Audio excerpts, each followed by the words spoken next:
go, man. We got 60 minutes of football. If we're going to be world champions, we got to start somewhere. This right here. Got to come out the cellar. We got to come out for 60 minutes. Dogfight, ready? Our whole season comes down to one play. Do you understand? Hold on to Fellas, your if drink. you ever sold out in your life, this is the time to do it right now. Hold on to your Now drink, is the baby. time. Special right. I know you can do it. Hold on to your I drink. know you can do it. Let's go. 1, 2, 3. Oh.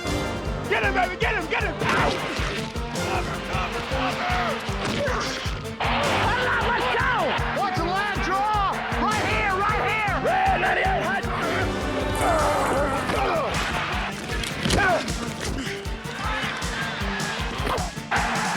Go, Amy!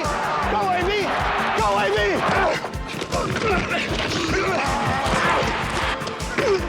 One time! One time! One time!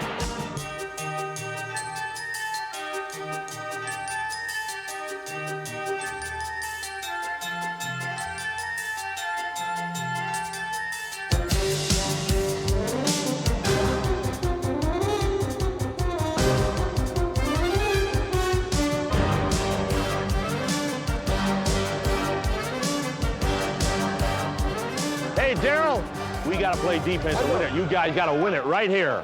You guys got to win it.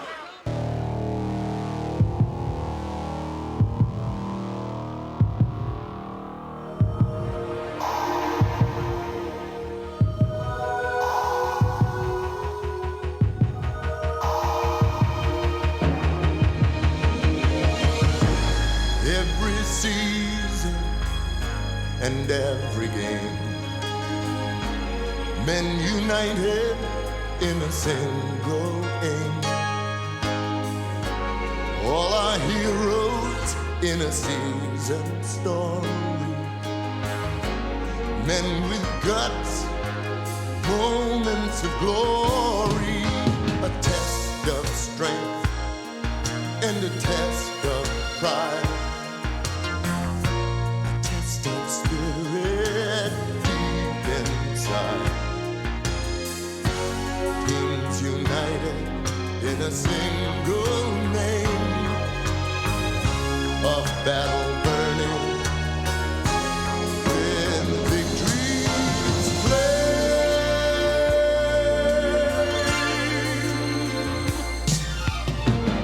It's a long, hard road to every goal. It's a long, hard road, I know. If you hit that road with all your soul, now you're on the road to the Super Bowl.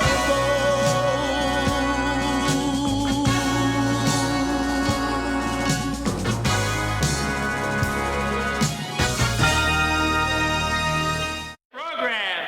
AI replacement team programs here. You really need one today. Program here. Sunday, October 4th, was the most peculiar day in NFL history. The real players were on strike, and a group of total strangers were trying to take their place. As we head into this uncharted territory this afternoon, there are a lot more questions than answers. For openers, who are these guys? The names are unfamiliar. It's like doing almost a college game or the first preseason game.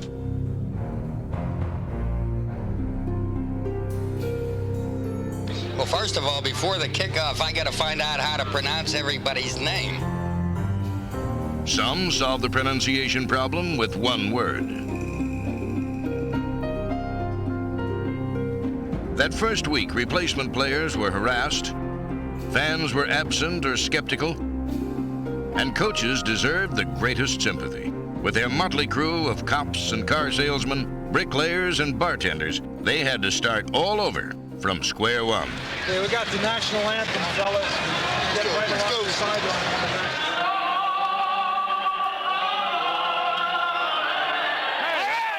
We started putting our team together on the airplane in the galley. We actually started down writing names on napkins, trying to figure out who we're going to get in. Our first practice, we had 19 people, 3 of which were quarterbacks, 2 of which quit the following day, 5 of which were declared ineligible by the league because they weren't who they said they were.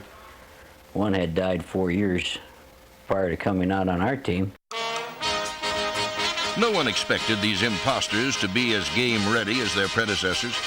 And to put it bluntly, they weren't.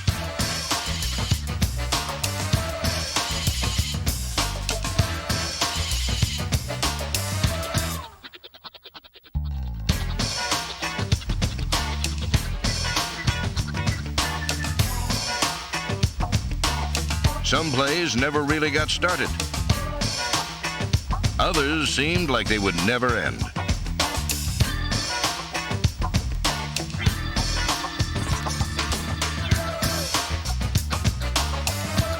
Still, the effort was sincere, and overall, these willing volunteers got high marks for creativity and improvisation. 45 to the 50 to the 45 of the Saints. The ball comes loose. Another Ram has picked it up. This is a lineman. This one's going to be seen on the highlights for a long, long time. 28 looking to lateral it. The ball goes loose and the Saints have it. It's Ford game. He's got it at the 40, 45, 50. But these games weren't comedy reviews or fairy tales. They actually counted in the NFL standings. And soon the romantics gave way to the realists. It was almost like forming a new league, but you had to do it in 10 days. Heck, the games count, so you have to win the games, and then maybe we'll be able to take advantage of something like this. The Washington Redskins got a head start on the road to the Super Bowl by finding prime replacement talent that won 3 straight. Touchdown! All right! And a new single-game receiving record. San Diego found success with recruits like number 50, Mike Humiston, a former Indianapolis Colt who'd been out of the game for 3 years. When the Chargers called, Humiston was working as a deputy sheriff in Red Bluff, California. After thinking it over, Humiston came back for a special reason.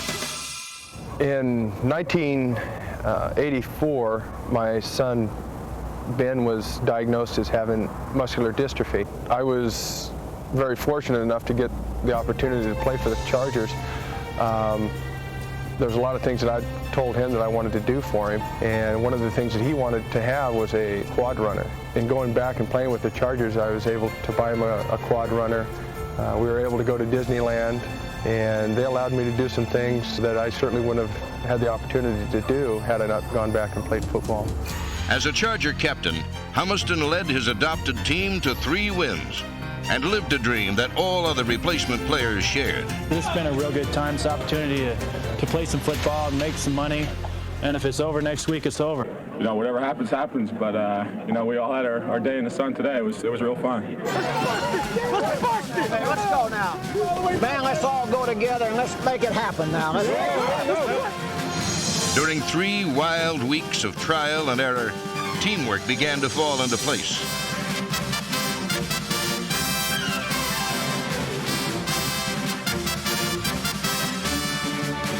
In fact, sometimes it was tough to tell substitute performance from the real thing. When the strike ended, they were reluctant to let the dream die.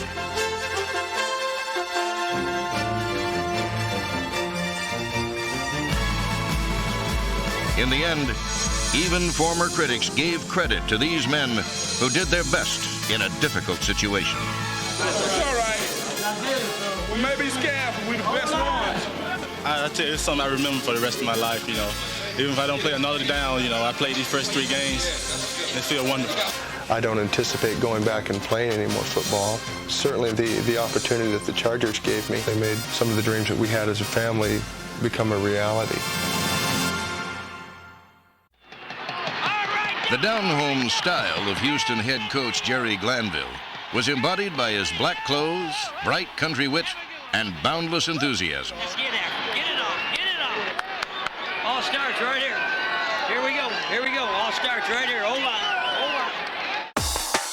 Once the strike ended, the surprising Oilers engineered some thrilling twists and turns on the road to the Super Bowl.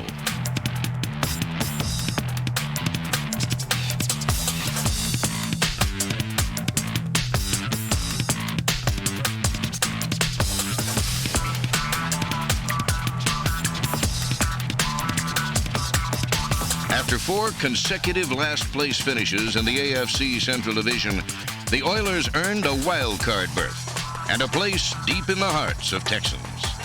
All the way, Blue! All Blue! All the way! Go, Warren. Come on, Warren. Find him, Warren. Find him. In the playoffs, quarterback Warren Moon enjoyed the finest day of his NFL career.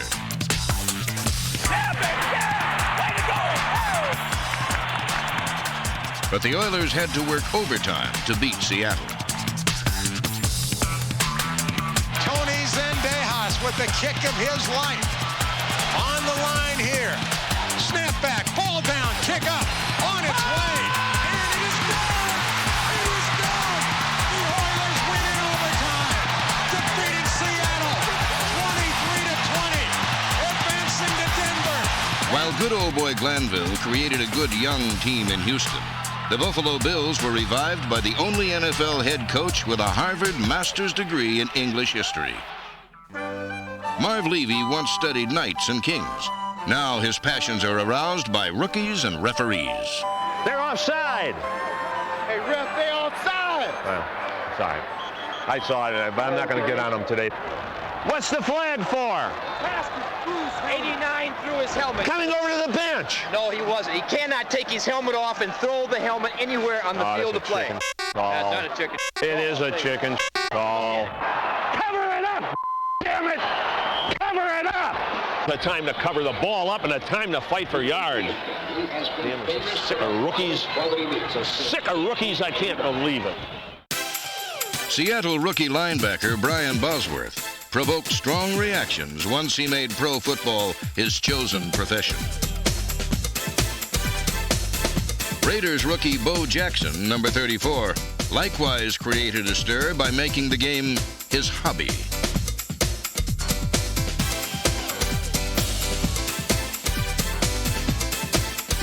In a Week 12 confrontation, Bo showed the boss who was boss. And a quick pitch to Jackson, getting an Allen block, cuts under it, bangs through Bosworth. Touchdown Raiders! Holy Toledo! Jackson took on Bosworth and just blasted and dragged him into the end zone. Hand off to Bo, off the left side, gets to the outside, first down. He streaks to the 20, the 30. They'll never catch him. He's at the 50, the 30, the 20. Count them, folks. Silver and black. Bo Jackson. Holy Toledo, 90 yards. By season's end, future Hall of Famers had upstaged the budding superstars. The Seahawks' Steve Largent finished the year with 751 career receptions to become the NFL's all-time leading receiver. Chicago's Walter Payton announced his retirement after a phenomenal 13-year career that saw him carry the ball more times and run for more yardage than any man who ever played the sport.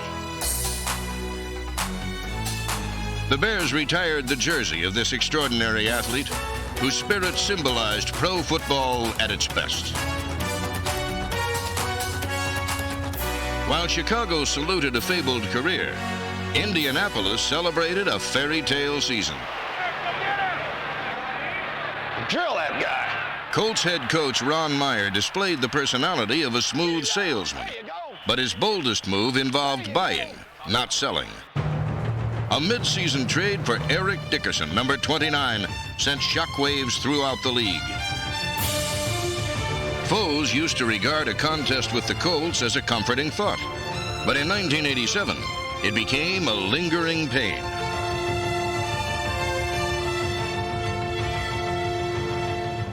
By the last game of the season, a team long accustomed to playing out the string found itself playing for the AFC East title.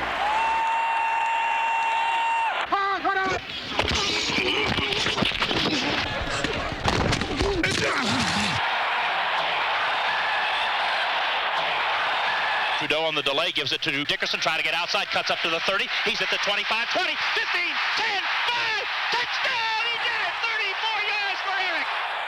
The crowd is on its feet. This one is over. The Colts win it 24-6 and head to the playoffs for the first time in 10 years. And it is official. The Colts are AFC East champions. from last place to first. This victory belongs to Jim Irsay, who orchestrated that trade and hammered it through. And it belongs to his father, who has quite honestly struggled for a few years, made the move here.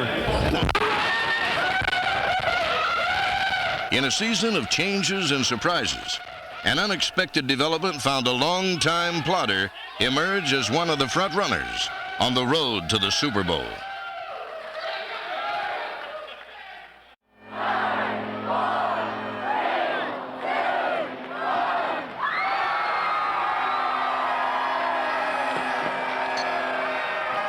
In America's party town, the central theme in last year's Cajun celebrations was a football team that took 20 years to complete its potty training. For 2 decades since their creation in 1967, the New Orleans Saints failed to post a winning season.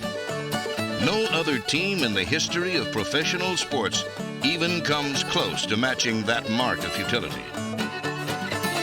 In 1980, victory-starved Saint fans dubbed their team the Aints. Quite clearly, their patience was wearing thin. Losing is something you never get used to. Right in the midst of football season, I see a good friend of mine, and he's trying to be nice. He doesn't even talk football because he knows it's such a negative thing. That's a terrible thing to live with. In 1986, Jim Mora became the newest man to accept coaching's biggest challenge. But the results, though promising, fell short of Mora's goal.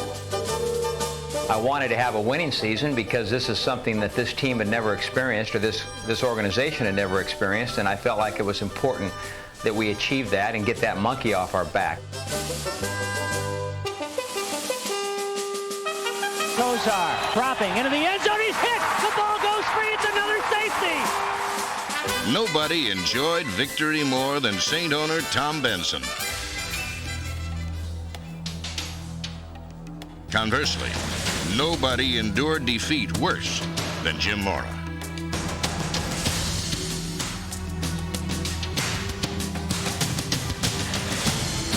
They're better than we are. We're not good enough. We shouldn't even be thinking about beating this 49ers. We shouldn't be talking about it because the Saints ain't good enough. And you guys shouldn't write about us being a playoff team and all that bullshit. That's malarkey. We ain't good enough to beat those guys, and it was proven out there today. It's that simple. We're not good enough yet. We got a long way to go. We got a lot of work to do. We're close, and close don't mean. And you can put that on TV for me. The 1987 Saints would never be quite the same. Oh, I believe, I believe.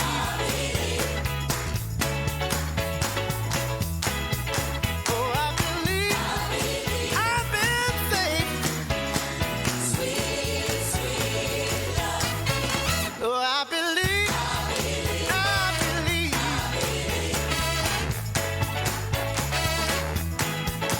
I believe I will answer. Sweet, sweet love. I was weak, but now I'm strong.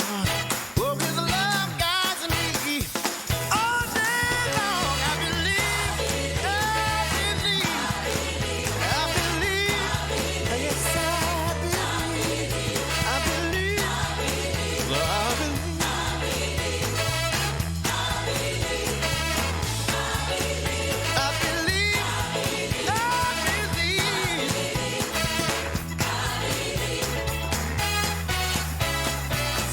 Abercrombie and Pollard will be behind Malone. On 4th and goal from the 1. Pitching it to Pollard, sweeping left. He stopped short of the goal line. The Saints have held him. The Saints have held him inside the 1 on 4th down, and the ball will go back to New Orleans. The Saints are winners for the first time in 21 years. Their first winning season assured, Mora's men went on to win their final 4 regular season games. And all over the South, the Saints were Aints no more.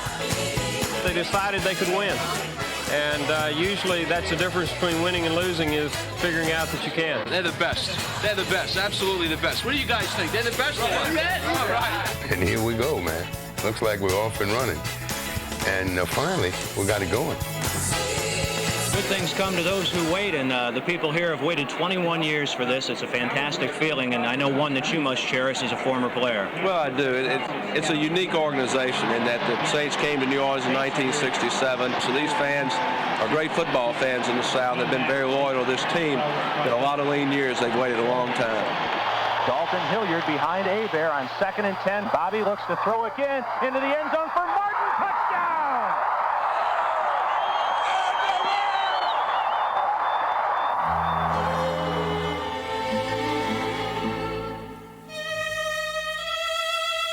Down the far sideline, it'll be a jump ball at the goal line.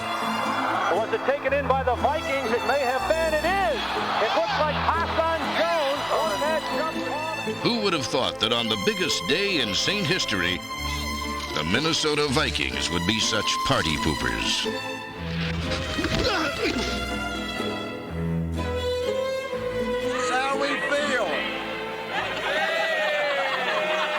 21 years season ticket holder, my friend, and I'll stick with them too. I cried when they came on, and I'm crying now. Great season, great season. Indeed, it had been a great season. And at game's end, America's party town joined their patron saints in tribute.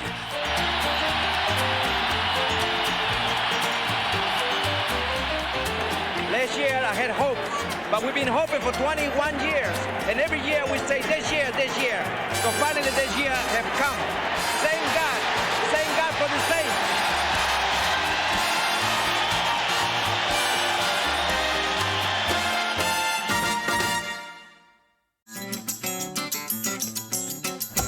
San Francisco is the most seductive of cities.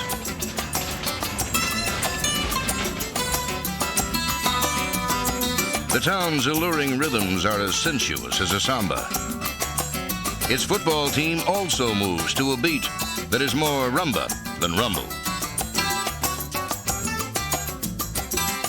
Ranked number 1 in both defense and offense, the 49ers scored the most points in pro football, but did everything so easily. They never seemed to dirty their uniforms. We get labeled as a finesse team, and we get labeled as a very beautiful offense to watch, and always being relegated to the role of being the designated wimps of the NFL can get real old. But leading the league in rushing either means there's 27 other wimps out there, or maybe we're doing something right. What they did right was to get the ball to Jerry Rice. Number 80 was the most dominant offensive player of the year and scored the most touchdowns by a receiver in NFL history. Completes it to Rice. He's the 40. He's the 30. He's the 20. Touchdown 49ers. How fast is he? He's going to throw long. And for Rice, Rice is there. He's got a touchdown 49ers.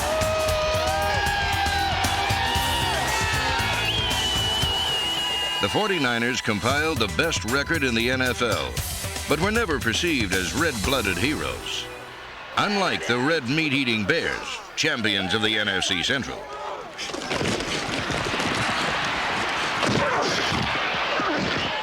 Don't change your damn rock. Run a shoot. I don't give a run the shoot, catch the ball. Mike Ditka was a master of menace, but the head bear was often more Teddy than Grizzly. He whimsically called the Vikings Metrodome a roller rink and skated into a blizzard of controversy. Ditka absorbed notoriety like a sponge, sopping up the controversy, setting the stage for dramatic victories. Donzak takes, he's back to throw again.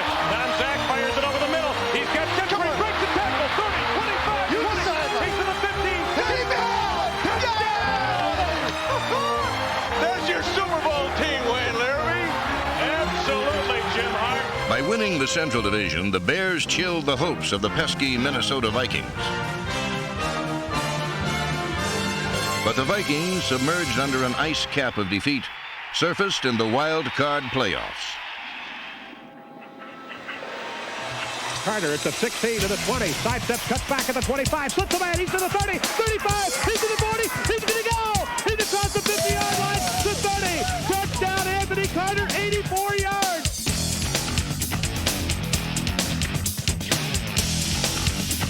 The Vikings snowballed the Saints, then stomped the 49ers, overpowering the NFL's best team.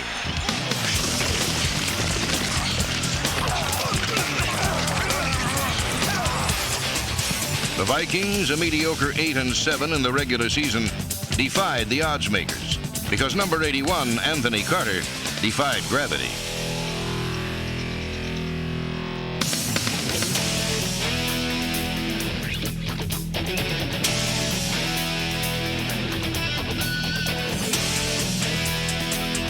Carter caught 10 passes for a playoff record 227 yards and ran Minnesota to a surprising 36-24 victory.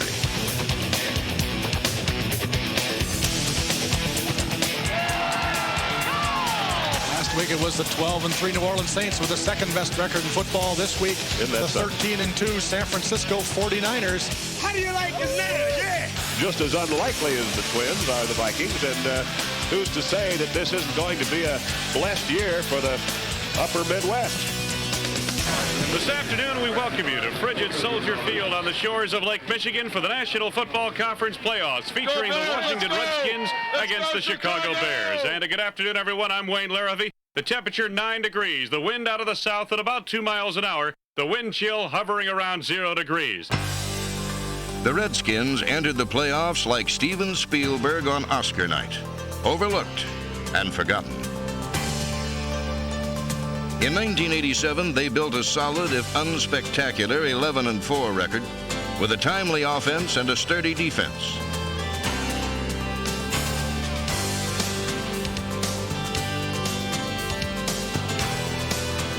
Champions of the NFC East, the Redskins clinched a playoff berth sooner than any other team.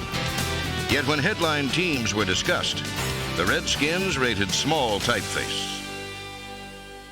But in the divisional playoffs, the Redskins leapt to the front page by rallying from a 14-0 deficit to beat the Bears.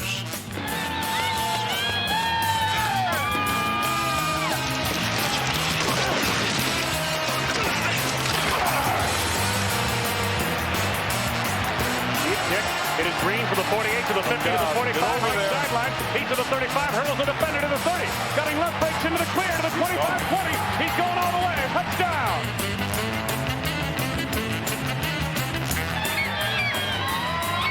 The 21-17 victory reaffirmed to everyone what the Redskins knew all along.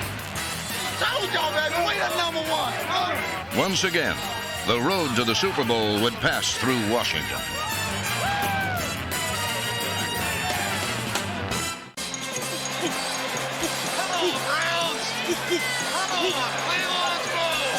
The Cleveland Browns defense is nicknamed the Dogs, and with fans of every pedigree howling for a berth in Super Bowl XXII, in 1987, these lovable mutts turned vicious. Their bite was even worse than their bark, and in 1987, Cleveland's Dogs were the AFC's top-ranked defense.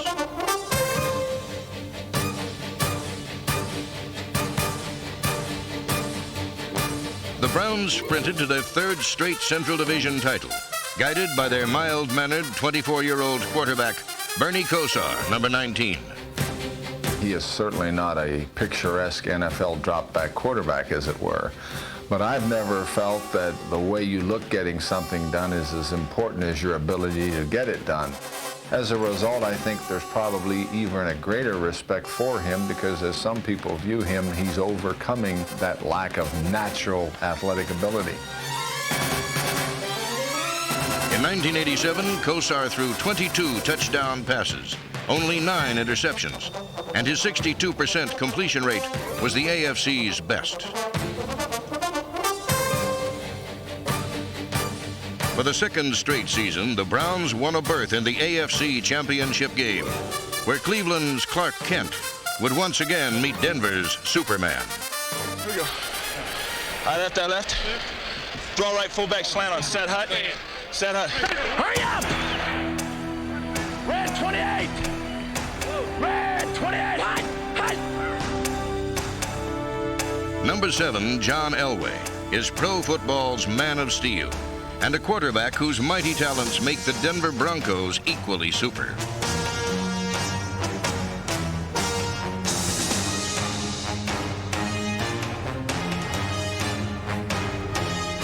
In his 5th pro season, Elway was mobile and durable, and pro football's most versatile, dangerous weapon. He ran, passed, and even punted.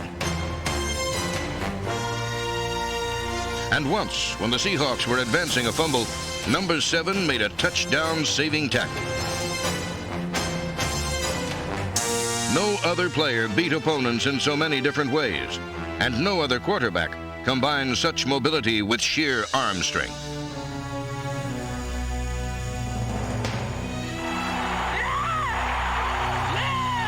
John's arm is incredibly strong, I'm telling you. He can probably throw the ball over 60 miles an hour. We have what we call a jugs machine. It's like a tennis ball machine or a baseball machine that shoots the ball out. Well, this one shoots out footballs, and you can crank it up to like 80. We caught on that just the other day to try to simulate John's speed, because there's no way that you can catch from another quarterback or from a coach and get the same effect. He sort of gets you to catch the ball with your hands more, too, because of the concentration factor of the speed of the ball.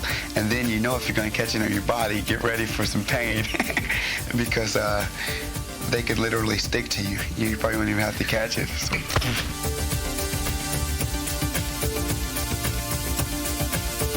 When you have great quarterbacks that have great arms, you're never out of a football game. And John has tremendous confidence in his ability now, because he's come through in so many tough situations to win football games for us.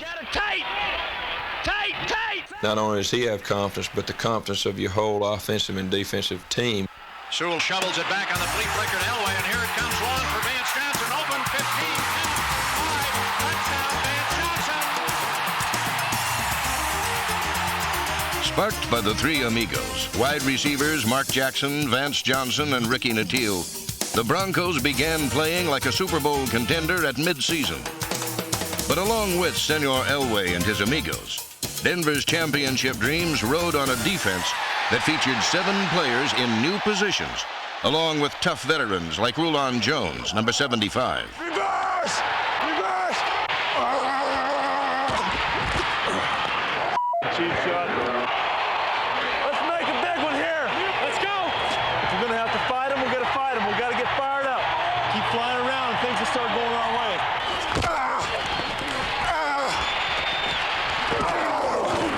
Jones and the Broncos began their Super Bowl stretch run with a Week 10 thriller against the Bears. Chicago was vanquished in the final seconds. Then the division-leading Chargers never knew what hit them. What happened? What play was that? Denver overcame a 3-game lead by San Diego, and in a snowy season finale against the Chargers, they wrapped up their 3rd Western Division championship in 4 years.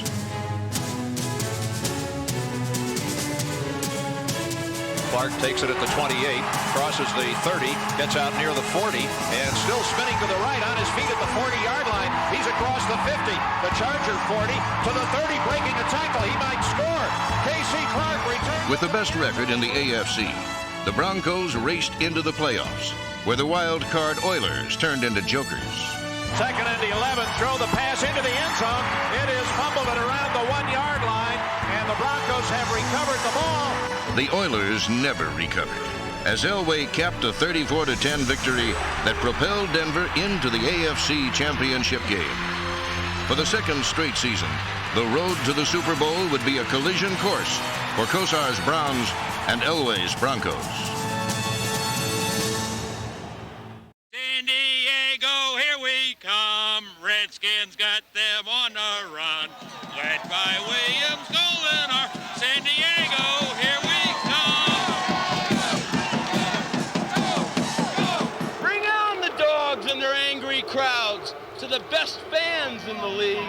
And when they went back to Cleveland, we'll be cheering them on when they leave. One play at a time, 60 minutes, our football. Let's go. Okay? All right, let's bust their ass. 1, 2, 3, go. In every season's quest for fame, men united with a single aim. Meet the challenge of every goal, then set their hearts on the Super Bowl. A test of strength and a test of pride, a test of spirit deep inside.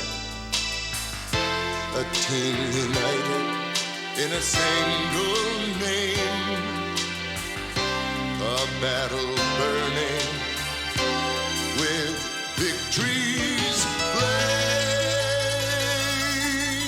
Back is Doug Williams, sets up, plenty of time, going deep, over the middle, got Kelvin Bryant, the 10, the 5, touchdown, Washington Redskins.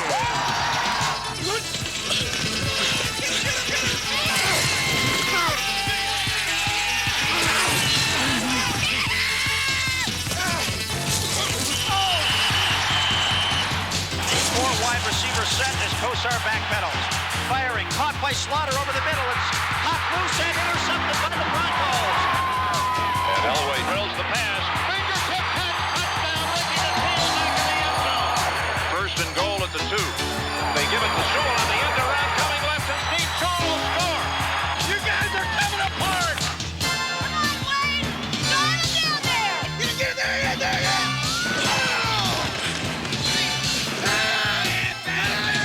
Back to throw, pump action fake. Throw, and in the corner of the end zone, a touchdown. What started off as Redskins domination has now changed. We on our way, baby. We on our way. Big hand off to Biner. Kosar to throw. Now steps up in the pocket. Loops it for Biner, who got it at the 15, 10, 5. Touchdown, Browns. Here's Elway retreating to the 9-yard line. In trouble. Dancing around. Breaks free. Firing. It is caught by Jackson at the 25.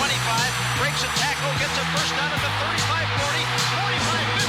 He's going for a touchdown. Body graceful, body proud. Stand tall to the waves and the roar of the crowd. Body steel and body stone. And the victory to call your own. Another chance to win it all. Another rise and another fall. Though for some the glory has gone, and yet for others the dream lives on.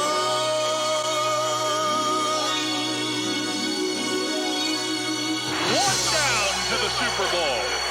From the 6-yard line, it's 4th down and 4. Wilson takes the snap, looking left, throws it into the end zone, batted away, incomplete. Redskins are going to the Super Bowl. Woo-hoo. Well, it's a championship finish. 2nd down, 5 at the 8.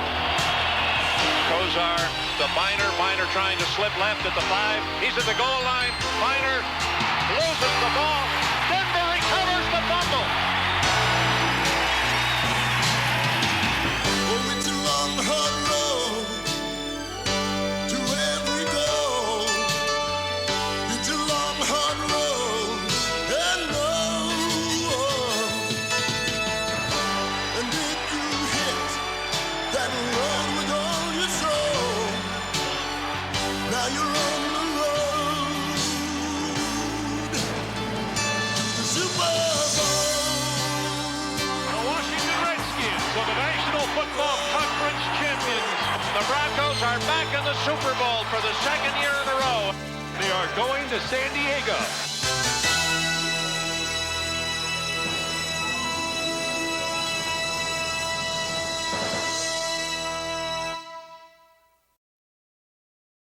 Good afternoon from Jack Murphy Stadium in San Diego, California. The road to Super Bowl XXII stops right here.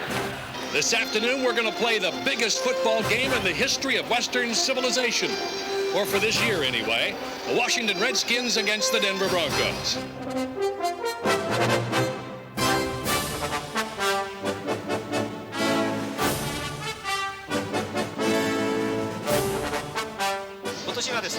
NFC の一地区で第1位になりましたデンバーブロンコス対、そして NFC 東地区第1位ワシントンレッドスキンズとの対戦になりました。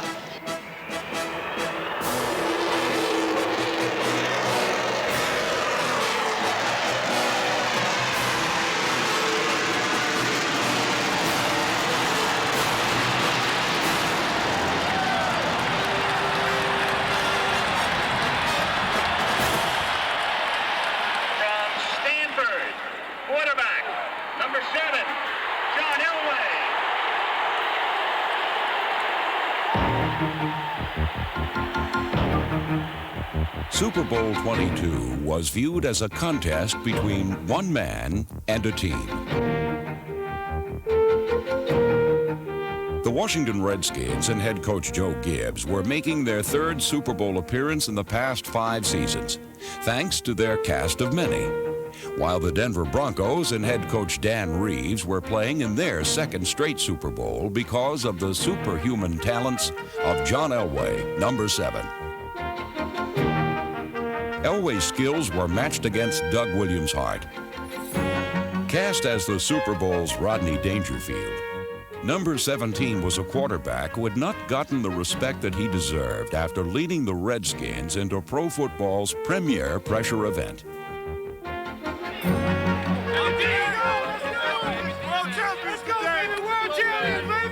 The stage was set for the most stunning beginning in Super Bowl history as the Redskins and the Broncos braced for the ambush at Super Bowl XXII. Spread black left slot. Leave 15X cut out Y sneak on one. On one, right? Black left slot. Yeah. On their first offensive play of Super Bowl XXII, the Denver Broncos immediately demonstrated that there is no adequate defense for speed and daring. Set hot!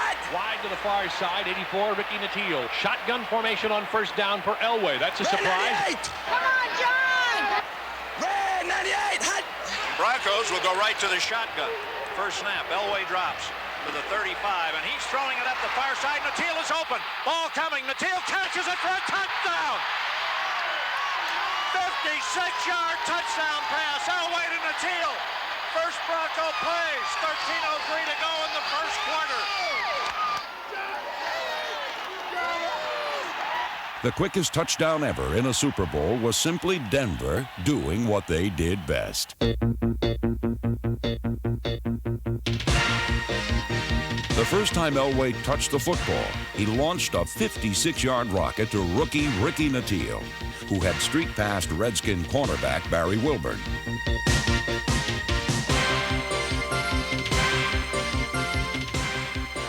Well, the Redskins are stunned. First horse out of the gate doesn't always win the race.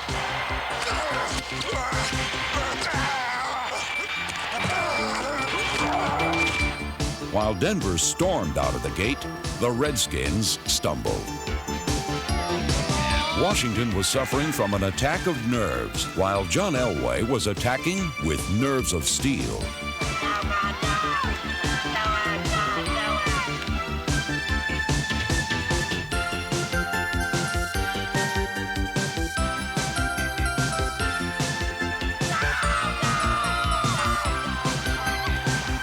On Denver's second offensive possession, the Redskins appeared to have no answer for the AFC's top-ranked offense and its multi-talented quarterback. Denver in the gun again to Steve Sewell. And Sewell wants to throw the ball. Elway wide open. Here comes the pass. 25, 20, 15, and Elway dives to the 12-yard line. A play that began as a sweep out of the shotgun formation turned into the first pass reception by a quarterback in a Super Bowl when Elway slipped around defensive end Charles Mann.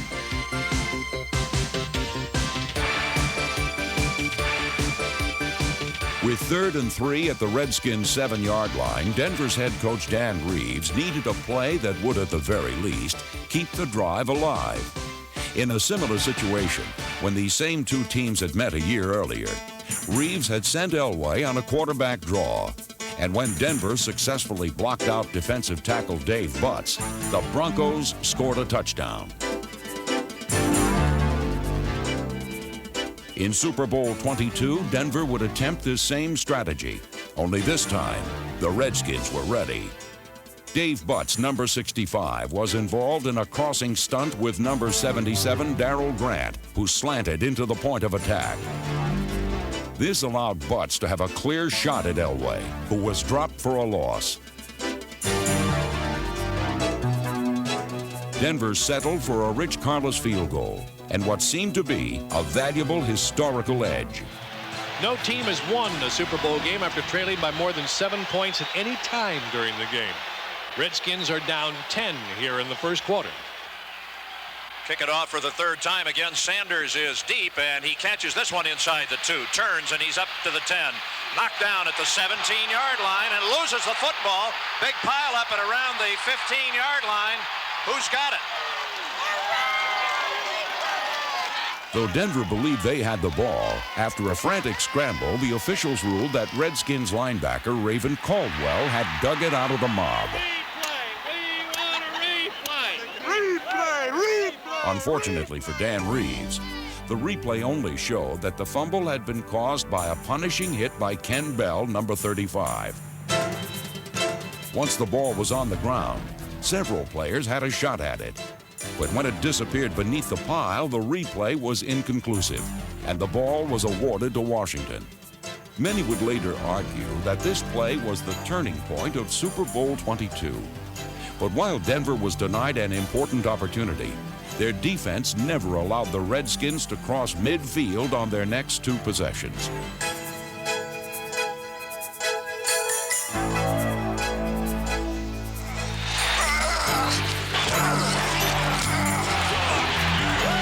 Everything seemed to be going wrong for the Redskins, even the basics, like a 7-step drop.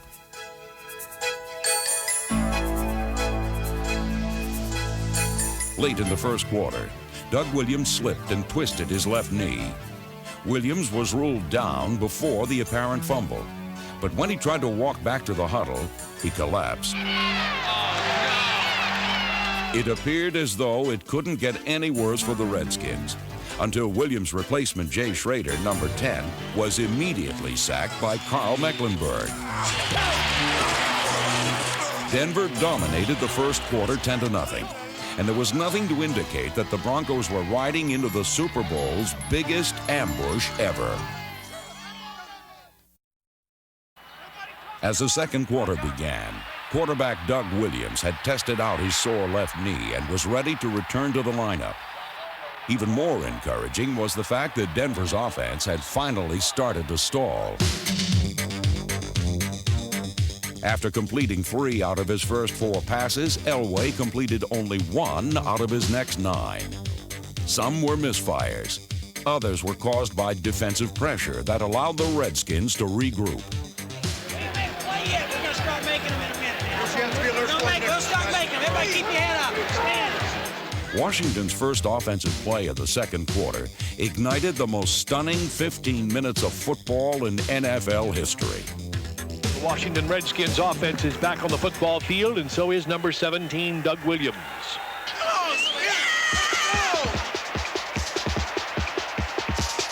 Play action fake. Williams going up top. Got Sanders on the fly at midfield. He's gone unless they can catch him. The 30, the 20, the 15, the 10. Touchdown, Washington Redskins. Just like that. Well, Doug Williams and company light it up, and they're back in this game. Yes, sir. We coming back. We're going to do it. Obviously, they're going to pass. Williams to pass, lobs it up. He's got Clark at the goal line. He's got it. Touchdown, Washington Redskins. The Redskins have arrived. They woke up. He'll hand off to Smith, the deep back. Good hole. Midfield. Horse race to the 40. Far side 35, 30, 25, 20, 15, 10, 5. Touchdown, Washington Redskins.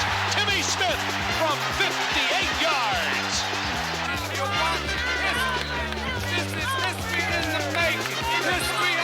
We are seeing a virtuoso performance. Action fake this time. Faked out everybody. He's got Sanders in the clear at the 10. Touchdown, Washington Redskins. That's a new Super Bowl record. 4 touchdowns in 1 quarter. Get another one. one right here. Let's see. Do they go up top? Lobs it into the end zone. He's got Didier. Touchdown, Washington Redskins. Holy! The Redskins scored 35 points on 5 straight possessions, and by the end of this unbelievable second quarter, everyone in the stadium had memorized the words to hail to the Redskins.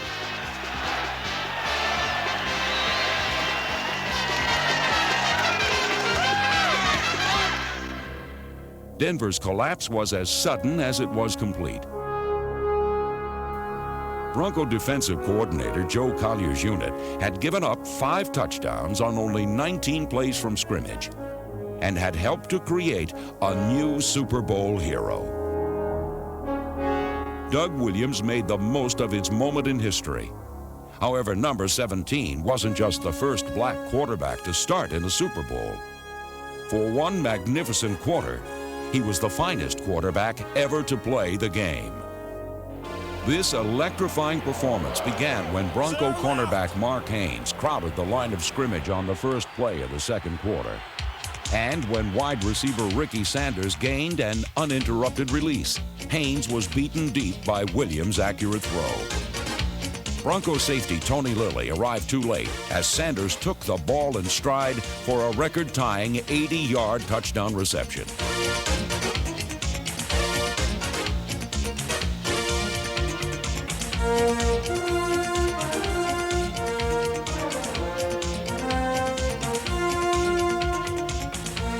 The Redskins needed only 5 plays on their second possession to take the lead, 14-10. Gary Clark's diving catch shocked the Broncos and put Washington ahead, 14-10. But this jolt was nothing compared to the second play of Washington's next offensive series. With Denver's defense slanting in the wrong direction, rookie Timmy Smith, number 36, followed the counter gap blocking of his pulling offensive lineman. When tackle Joe Jacoby sealed up the inside, and guard Raleigh McKenzie buried inside linebacker Ricky Hundley, Smith was off on a 58-yard touchdown run that boosted Washington's lead to 21-10.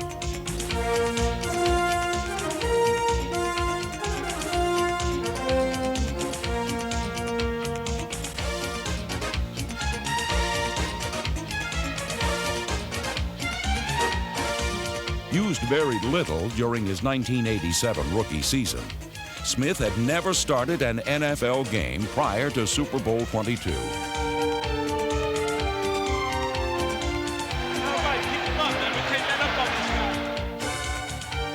From midfield on Washington's 4th possession, Williams threw another deadly accurate mid-range pass that Ricky Sanders extended into a 50-yard touchdown. Sanders would catch 9 passes for 193 yards on the day, a new Super Bowl receiving record.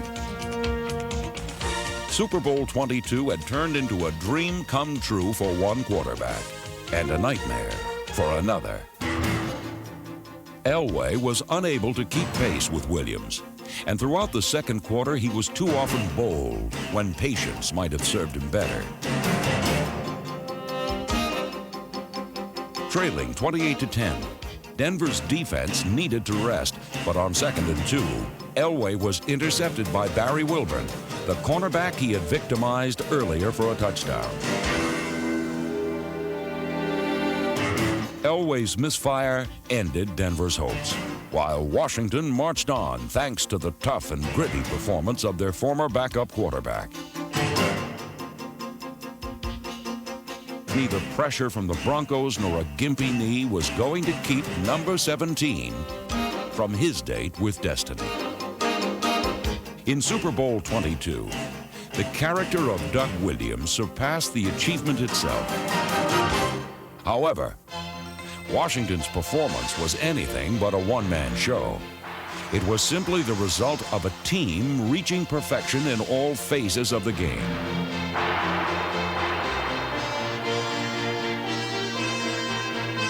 Following Wilburn's interception, the Redskins drove 79 yards in 1 minute and 10 seconds.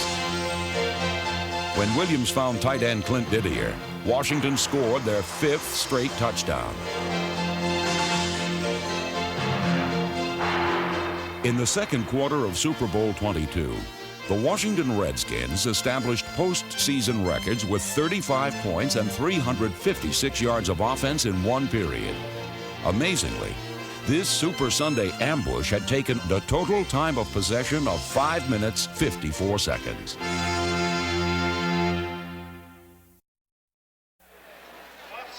By the second half of Super Bowl XXII, Doug Williams had created his very own legend.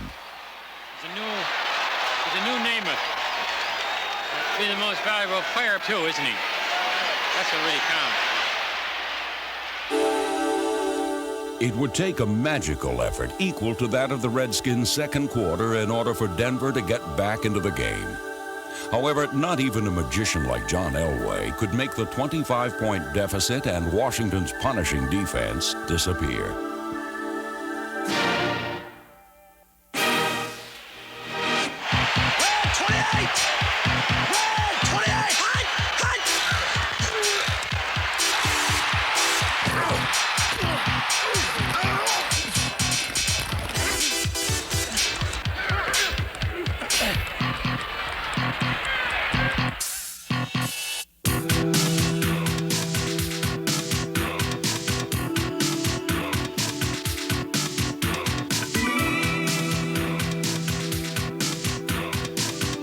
Hurried and rushed throughout the second half. John Elway didn't panic, and he didn't freeze. He simply couldn't do what he had to do to be effective. The Redskins' defense wouldn't allow it.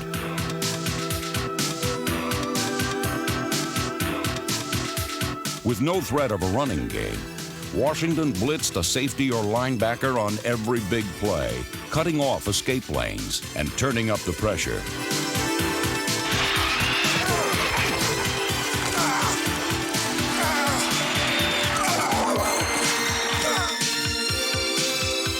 Elway was sacked 5 times and constantly hurried.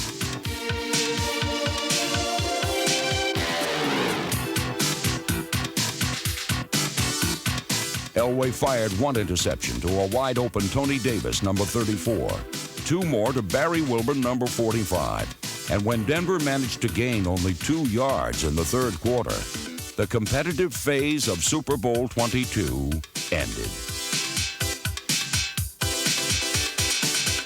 Ladies and gentlemen, the orange has been squeezed.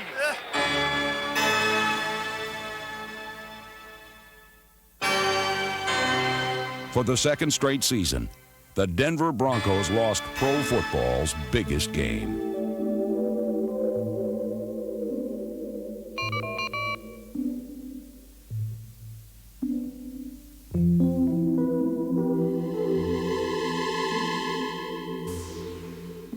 Once again, they were forced to watch someone else live out their dream.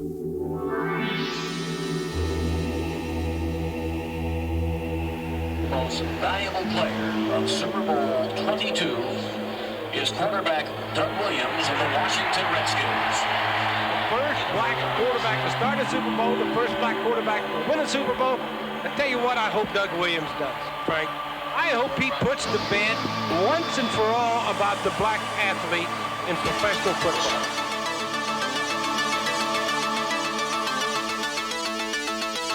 For Doug Williams, the Washington Redskins, and their fans, this triumphant story would be punctuated by another record-shattering performance.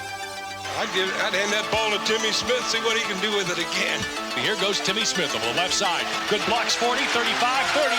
Breaks it outside of the 20. He's to the 15 and pulled down at the 11. Holy cow, say the Broncos. Who is that kid? Running back Timmy Smith, number 36, had been a surprise starter that Joe Gibbs hoped would give the Redskins some outside speed.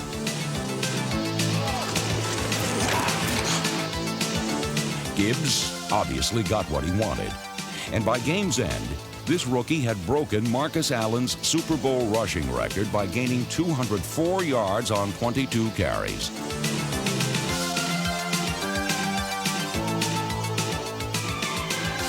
Snap, here comes Timmy Smith up the middle. Touchdown, Washington Redskins.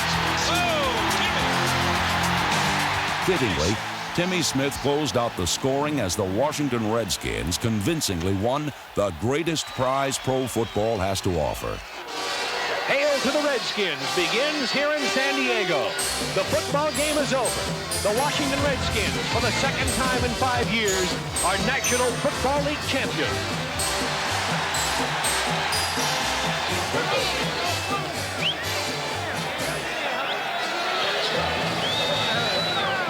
In Super Bowl XXII, the Washington Redskins discovered a winning formula by mixing tradition with a dash of the unexpected.